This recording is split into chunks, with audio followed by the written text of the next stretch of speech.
ஆந்திராவின் சூலூர்பேட்டையிலிருந்து நாமக்கல் நோக்கி சென்று கொண்டிருந்த சரக்கு லாரியின் ஓட்டுநருக்கு மாரடைப்பு ஏற்பட்டதால் திருவள்ளூர் மாவட்டம் ரால்லபாடி அருகே மரத்தின் மீது லாரி மோதியது. இந்த விபத்தில் லாரியின் முன்பக்க கண்ணாடி உடைந்து ஓட்டுநரின் கழுத்தில் வெட்டிய நிலையில் சம்பவ இடத்திலேயே ஓட்டுநர் உயிரிழந்தார்.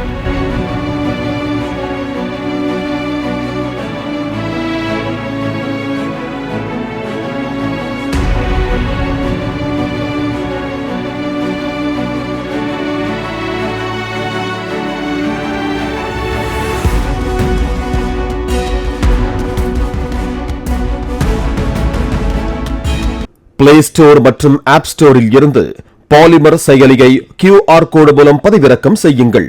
செய்திகளை உடனுக்குடன் பெறுங்கள்.